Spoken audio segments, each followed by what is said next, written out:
Welcome back to Greg Plays Games. Today I'm going to be talking about all of the games I played in January. If this is your first time checking out my channel, first off, thank you for watching the video. Secondly, typically I talk about Nintendo games, but today I just did not play a lot of Nintendo games in the month of January, so there's not really much to talk about. But I will say I'm very excited. There is Pokemon Legends Arceus coming out in just a few days here, so that's gonna, kind of be more of a February game since they really slipped that in at the end of January. But I'm really excited to talk about some of the games I've been playing. The first game is an Xbox exclusive title called The Gunk, which is more of an honorable mention because I talked about this, or I haven't talked about it on the channel, I don't think, but I played it back towards the end of December, and I kind of finished it there. It's not a very long game, but it had a lot of Nintendo qualities to it, I thought, and I thought it was very interesting, definitely worth mentioning, even though it wasn't a January game. Overall, I think it had some issues. I thought that it kind of dragged on a bit, even though it's not a very long game. It just kind of was. It got a little too repetitive as far as the gameplay mechanics, and I thought that they could have done some more interesting things with it, but they kind of didn't really hit you with many creative surprises. But overall, I thought the art style and the graphics were beautiful, and the gameplay was pretty smooth and refined, but it needed some more creativity as far as the puzzle mechanics go, which if you play Nintendo first party 3D platform adventure games, you're a little spoiled in that sense. So definitely worth mentioning though. The first major game to mention is Forza Horizon 5, of course another Xbox game. I got an Xbox around Christmas time, so actually all of these games are Xbox games, which is pretty ironic because in other videos on the channel I've mentioned how I'm not an Xbox fan. And so there were some games that really surprised me. I mainly got one just because of the availability of it, and I, have had the same PlayStation 4, first gen PlayStation 4, so I just really wanted to upgrade and play some next gen games. But Forza Horizon 5 was a really fun open world style racing game, which on paper does not sound that appealing, but it actually was a ton of fun just to drive fast. Great showcase for next gen graphics, and it's interesting too because a lot of people have mentioned that there might be some inspiration in the next Mario Kart as far as an open world aspect to it. I don't know if that's true. Obviously no one knows if that's true. Maybe it's just more discussion more so than anything else, but definitely excited for a new Mario Kart, and it would be really interesting to see if they implemented some of those open world mechanics into Mario Kart. The next game that I spent a lot of time playing was EA Skate 3. This is a game that I've actually played a shit ton of. I've always been into skateboarding. I don't skateboard as much now as I used to, but I definitely still enjoy skateboarding video games from the original EA Skate, Skate 2, Skate 3. Other than Animal Crossing, this is definitely my most played franchise, probably more than Animal Crossing, honestly. I've played a lot of EA Skate in my days, and the gameplay is just so fun. Obviously, no other games kind of come close to it as far as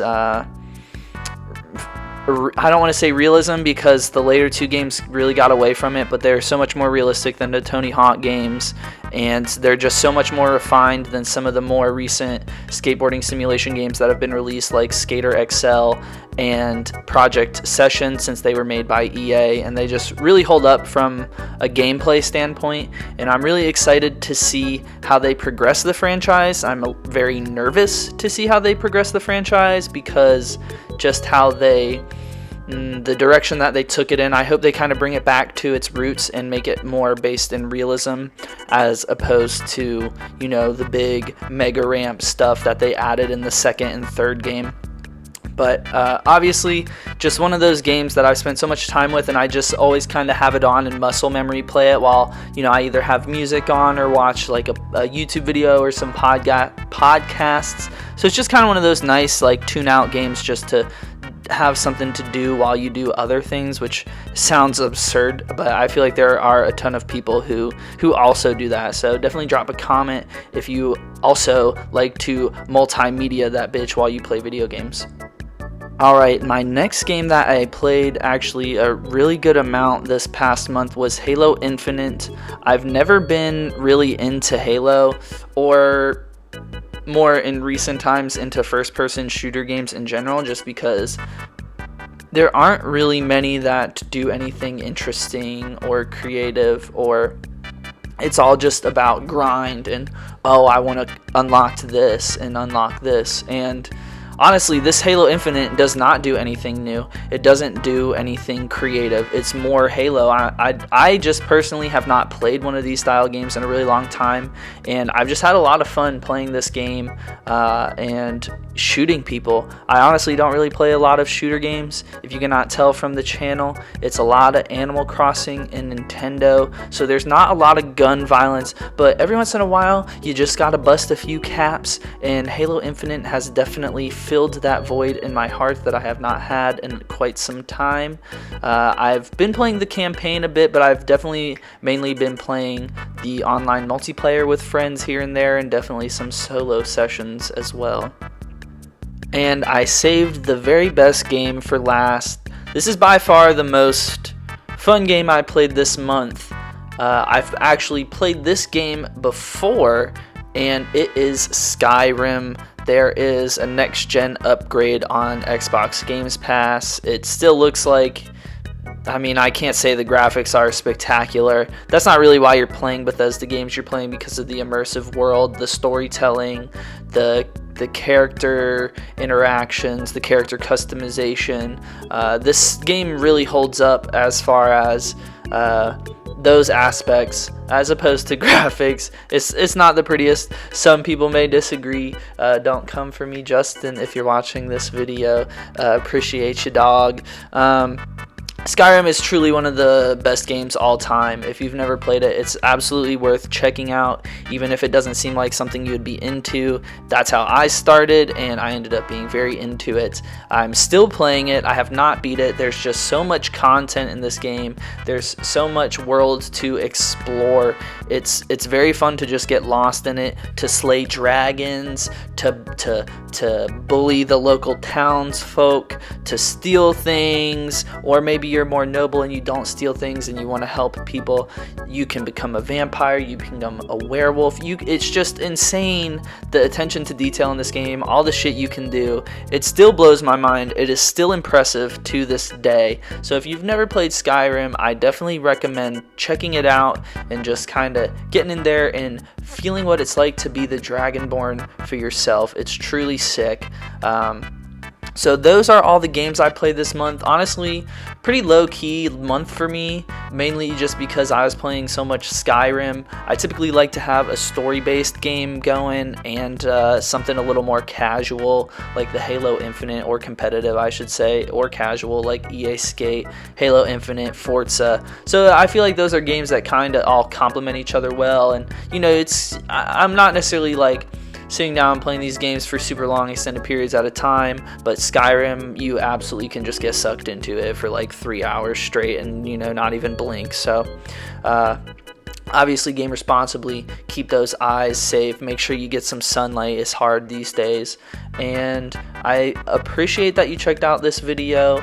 Definitely consider subscribing if you're not already. I will leak my nudes if we hit 500 subscribers from this video. I know you guys have been asking me for it, but I just can't give it up for free, so let's hit 500 subscribers.